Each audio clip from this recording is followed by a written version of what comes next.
last wrap up was in December. Since then, life has been a whirlwind of events. So instead of having a January, February, and March wrap up, because every single time I did that they got messed up, I'm combining them into one big mega wrap up. Hi, editing Sarah. First book is Slaughterhouse-Five. Don't know why I forgot to say that, but first book, Slaughterhouse-Five. Slaughterhouse-Five, I don't even know how to explain it. Slaughterhouse-Five, or The Children's Crusade, is Kurt Vonnegut's most famous book. How do I describe this? Oh my god, I literally cannot explain this book. The best way I can explain Slaughterhouse-Five, and I'm sure everyone has already read it, or if you haven't read it, you at least know what it is. You can go do your own research into it. It is about this man named Billy Pilgrim, his experiences in the bombing of Dresden in World War II, and how he's coming out of that with PTSD, and the whole thing is an exploration of PTSD, but also there's these aliens called the Tralfamadorians, and he gets unstuck in time, which means he has like flashbacks between points in time. I had to read this for my philosophy class, and we were talking about the philosophy of time, so the whole idea of becoming unstuck in time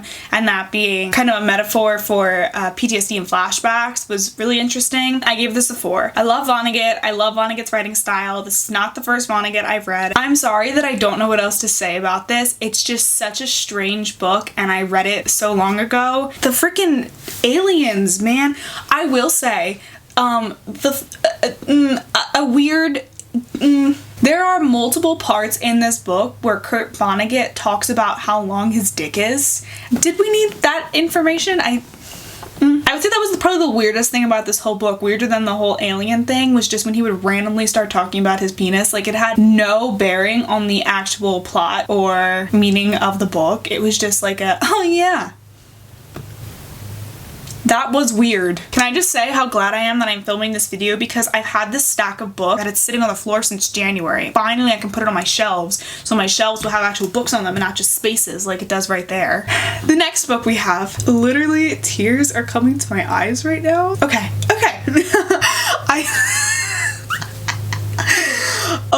I literally cannot talk about this book without crying. Oh god. Alright. Okay. I'm okay. I'm fine. Little Women by Louisa May Alcott. Yes. Okay. I'm just gonna get through it. I'm gonna do it. I'm gonna be able to talk about this book, and I'm not gonna cry. This book is my everything. It is something that I have read multiple times, and I don't know what it was that this last time I reread it just destroyed me in the best possible way. It is about 4 sisters, the March sisters, Jo, Amy, Beth, and Meg, and their next door neighbor, Lori, and it follows them through childhood all the way through their adulthood. They lived during the Civil War era. Most people have heard this story growing up. It is so beautifully written, and that's not something I was able to appreciate until I read it again. I have so many emotions when it comes to Little Women. Little Women is a story that I've always cherished, has always been one of my favorites, but this might be my favorite book of all time, which I know sounds so cliched and like Little Women is everyone's favorite book, but I have never been more emotional reading a book than I was when I read this. I see myself so much in all of the sisters, but specifically Jo and Amy. I really do see myself in Amy. We love Amy. If you come for Amy in the comments, I will come for you. Yes, I did see the movie. Yes, it was the greatest thing I have ever seen with my 2 eyes in my entire life. Yes, I did cry throughout the entire 2 hours and 15 minutes that the movie ran, both from joy and from sadness. And I don't cry at things. I don't cry at books. I don't cry at movies. Nothing really makes me emotional. I'm kind of a stoic rock most of my life. If you have not read Little Women, read Little Women. Obviously, I gave this a 5-star. It will never not be a 5-star. It will forever have that same magic in my heart as Harry Potter does or Percy Jackson does. It is so freaking good. I literally cannot think about Little Women. I can't talk about Little Women. I can't read it. I can't watch it. I cannot do anything with Little Women without crying. I love you. I love her so much. 5 stars. Next book. Last book I read in January, I don't have an actual physical copy of, but is Hamlet by William Shakespeare. Probably, I would argue, Shakespeare's most famous play besides Romeo and Juliet. Hamlet, if you weren't aware, Shakespeare is about this guy named Hamlet. He's the Prince of Denmark, and his dad is dead, and his uncle has killed his dad and has taken the throne that was supposed to be Hamlet's. The whole thing is like a revenge plot where Hamlet is trying to take My dog is barking. Hamlet is trying to take revenge on his uncle Claudius for killing his father. It's The Lion King, if you've seen The Lion King. I feel like I don't really need to explain the plot of Hamlet, but if you've never read it, that's what it's about. If you weren't aware, I love Shakespeare. I'm a big Shakespeare fan. I liked Hamlet. I think Hamlet is a very intellectual play, and I really appreciated it for that reason. Hamlet as a character is a really, really smart guy. So everything that he says has double meanings and hidden metaphors. The way that he speaks, I think, is really beautiful. To be or not to be, that is the question. I could go on with the whole monologue because I know the whole thing, but I'm not going to. What I loved about Hamlet was the central themes of it. I love picking apart that stuff and analyzing it. I did read this for my literature class, so most of what we talked about was analysis. We got Ophelia, who deserved better. Do not come at my girl Ophelia. I feel like Hamlet is one of those things that you have to read. It's just canonically so important to worldwide culture and literature. I really enjoyed Hamlet.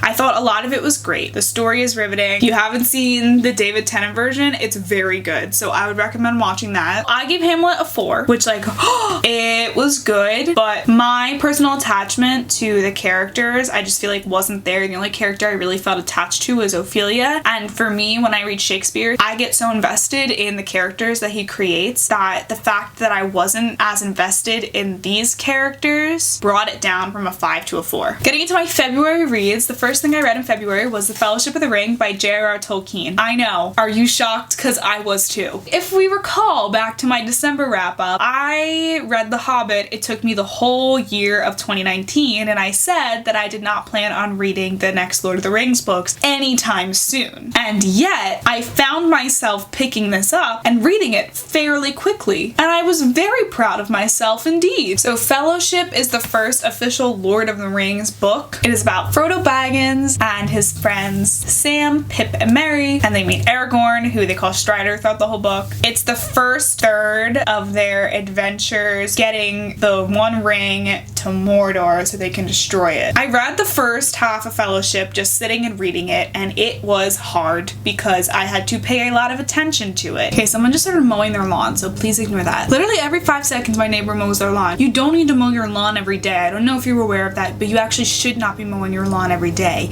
And yet, every single day for the past week and a half, my neighbor has been out there mowing his lawn. I've always found it difficult to read J.R.R. Tolkien's writing. I don't like his writing normally. I don't like his style. Sorry, it's too much. I just don't enjoy it. It's really hard to get through. It's really hard to read. What made me able to get through Fellowship quicker, because it took me a really long time to read the first half, I found this amazing radio drama made by someone on YouTube. They voice all the characters, but they also add in the score, so it kind of sets the tone and sets the mood a little bit, and I loved it. It made my reading experience so much more immersive. I've never been someone to use audiobooks. I audiobooked the entire second half of this, and I'm currently in the middle of audiobooking Two Towers. Whether I'll actually finish it is a different story. That is really what made my experience of reading Fellowship go from a 3 to a 4. If it had just been me reading it, it would have been a 3, and I probably would have DNF'd it. Next book I read in February is James Joyce's Dubliners. This is a collection of short stories. This contains Joyce's most famous short stories. You have Araby, The Dead, An Encounter, Counterparts. I had to read a couple of these stories for my literature class, and then I ended up with the book and a lot of time on my hands, and I figured I should just read them all because I really liked them, and I didn't think I was going to. My personal favorite story was Eveline. It is a story that is about 3 pages. It is overlooked a lot, and I loved it. I also really liked The Dead, which I read for my literature class. I liked the story about the mother. Dubliners deals with the themes of light and dark and epiphany. The thing about these epiphanies is that they're not necessarily good. Hi, editing Sarah. I realized I forgot to explain what an epiphany is, so I put the definition here on the screen, but I also wanted to clarify when I said that his epiphanies aren't good, I meant that for the characters, the realization often is a sad thing and leads them to have a more negative outlook on their life rather than a positive one. But the actual epiphanies themselves are a really awesome literary device, and they're well written. So thank you, James Joyce. It's more like, oh, I'm now realizing realizing that I'm not special and the life I thought I wanted to live is not the life that I wanted to live. I personally really enjoy that. However, I think it is really difficult for people to understand the stories in Dubliners if they do not understand that the epiphany is not supposed to be a good thing. So if that sounds like something that you would enjoy, highly suggest Dubliners. I gave Dubliners a 4. Probably my favorite collection of short stories I've ever read. Short stories, personally, is not really a kind of, it's not a genre? Is it a genre? It's not a genre. Type of telling that I typically enjoy. I have a really hard time finding stories that I personally feel are well paced in the short story medium. However, now that I've read all of Dubliners and I thoroughly enjoyed it, I am considering reading a lot more short stories. I will say, most things that I read from this wrap up, I gave pretty high ratings, and that's because I purposely avoided books that I knew I would dislike. I didn't really see a purpose in reading something that I thought I was gonna hate. Oh. This next book I finished and I gave it a 4. And then I have not stopped thinking about it since I finished it. And then I just gave it a 5 because I realized, why did I give this a 4? It is a 5-star. It is 1000% a 5-star. And that is Devil in the White City by Erik Larson. Whew. Okay, if you don't know, I have a thing for true crime docs and conspiracy theory videos. BuzzFeed Unsolved, I love you. I got really into this stuff when I was in like 9th grade, and it's just been up since there. I love. When I heard about this, I was like, hell yes, I want to do the readings of the book about H.H. Holmes. H.H. Holmes was a serial killer who lived around the time of the World's Fair in Chicago. He is the murder castle hotel guy who killed like 300 people, most of them women, in the 1890s. What I loved about this book was it is about H.H. Holmes, but it's also about the creation of the World's Fair in Chicago. It follows these two architects through the creation of the World's Fair and all the trials and tribulations that went with that, and at the same time follows H.H. Holmes through his entire story. This book is oh my god, it's so good. The writing is beautiful. It brings you in and it makes you feel like you're reading a work of fiction. I have legitimately recommended this book to every single person that has asked me for a recommendation since I read it. It is one of the best books I have ever read. Erik Larson, I will be reading all of the rest of your works of literature and I will be loving them, I can already tell you, because I loved this so much. Okay,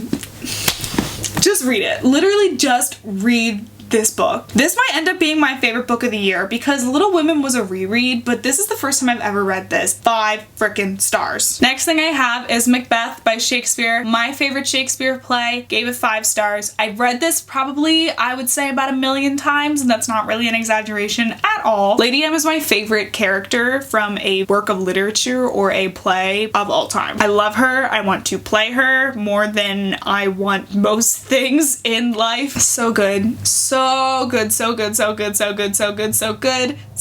People do not like Macbeth and I genuinely don't understand why. It's just so good. Macbeth, if you weren't aware, is about the Scottish Thane who kills the king to get more power, and then it's about him going mad, but it's also about his wife who's kind of engineering this whole thing. It's about his downfall. He's a tragic hero. I love it so much. Macbeth was the play that got me into Shakespeare, and it will forever remain my favorite of Shakespeare's plays forever and ever and ever and ever and ever, and I will read it 1,000 million times for the rest of my life. 5 stars if it wasn't obvious. Finally, into the March books. First book I read in March, Pride and Prejudice by Jane Austen. Pride and Prejudice takes place in Regency era England. The protagonist's name is Lizzie Bennet, and it is about her experience as a woman in that era. This rich guy named Bingley comes to town with his best friend Darcy and falls in love with Lizzie's older sister Jane. Her mom is really pushing for all the sisters to meet rich husbands and get married because as a woman that's kind of the best you could do at the time. It's Lizzie's story and her experiences with her sisters, with her relationship to the idea of marriage and what marriage should mean for a woman at a time when women did not really have a say in marriage, and yet it was what was expected of them. And also her relationship to Mr. Darcy. As we know,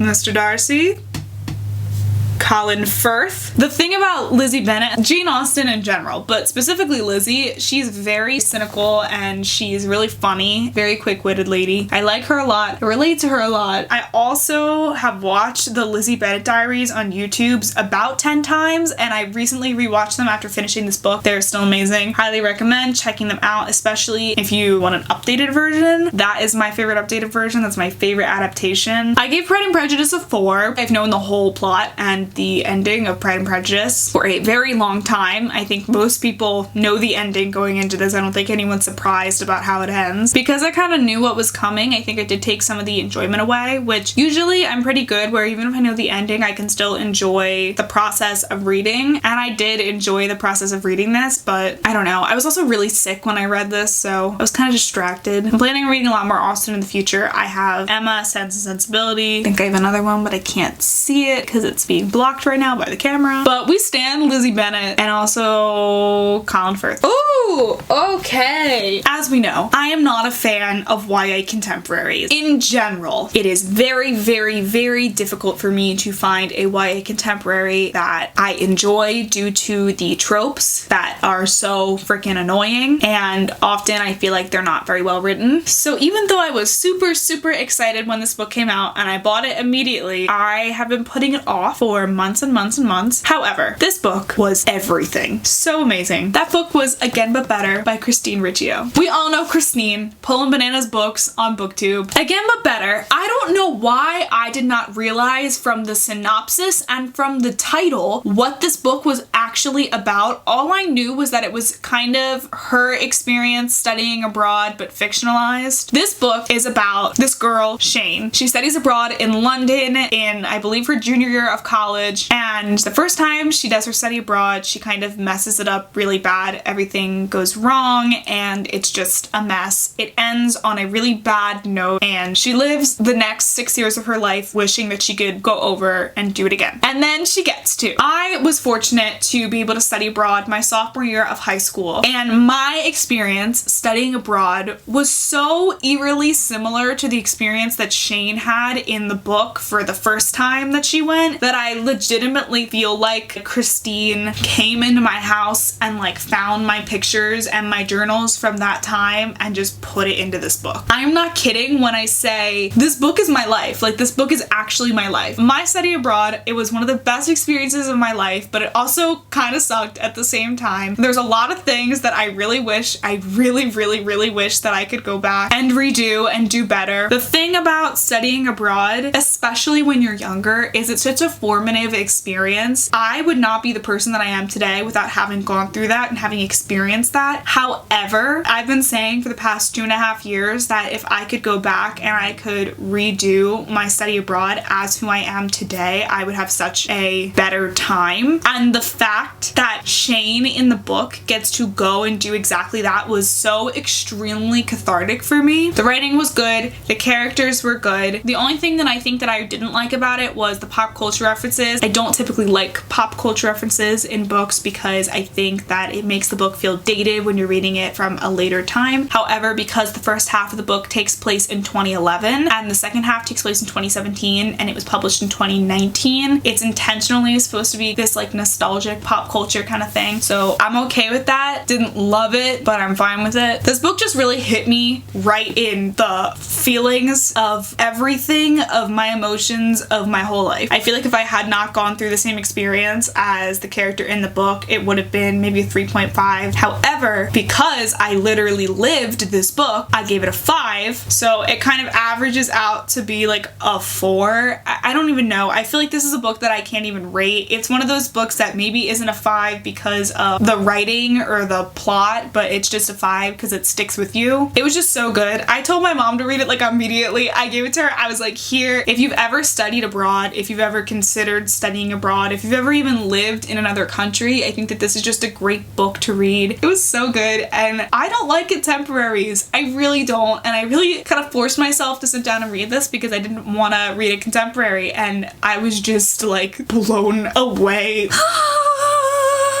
Okay. Bye! Next I have Heart of Darkness by Joseph Conrad. Heart of Darkness is a novella about this guy named Marlowe. It's a framing narrative. He's telling the story about how he went on this journey down the Congo River during the imperialist era. I read it for my literature class. I thought the writing was really, really, really good. Heart of Darkness is viewed as one of the most difficult books to read in the English language. There's a lot of controversy surrounding this book in regards to the treatment of African natives and racism, and you can go and read a million essays on it. I had to for my class. Also, if you didn't know, the movie Apocalypse Now was based on Heart of Darkness, although it is very, very loosely based on Heart of Darkness. I think that regardless of if you view Marlowe as a racist or Conrad as a racist or whatever, it's just really interesting to see into the mind of Marlowe from a historical viewpoint. I was trying to figure out what to rate this book, and I really feel like I can't at this point because I'm still not entirely sure how I feel about the whole racist thing. I haven't necessarily made up my mind about my opinion on it, and it's been almost a full month since I finished it. On my Goodreads, I believe I put this as a 5, and I was purely basing that off of the writing style and literally nothing else, just because I did love how this was written so much. But yeah. And the last 2 books I read in the month of March are the first 2 books in the Trials of Apollo series. Rick Riordan made it into this video. You knew he would. You knew he would, my king. I love him. Trials of Apollo series is another spin-off of the Percy Jackson books, and it's about the god Apollo. He's been turned into a mortal, and it's basically his adventures. I read the first Trials of Apollo book about a year ago, and I really hated it. I could barely get through it. I thought it was so bad, and I was so disappointed because Rick Riordan is my favorite author. I wanted to give it another shot because I have the first 3 books, and I just could not get my mind off of it because I have never really disliked a Rick Riordan book in the way that I really disliked the first Trials of Apollo book. I gave the first one, The Hidden Oracle, a 3. I thought it was better than it was the first time I read it. I still didn't love it. I felt like it was just a lot of nothing happening, and then what did happen in the plot was just kind of boring, and we've seen it all before. Like, I love Camp Half-Blood, but at this point I'm kind of getting tired of the same tropes over and over and over and over and over again. However, The Dark Prophecy I actually did really enjoy. It was very different than what we've seen from Rick Riordan. I liked the way that it was told. I liked how you got all these different characters coming in and out, and it wasn't just like the core trio going to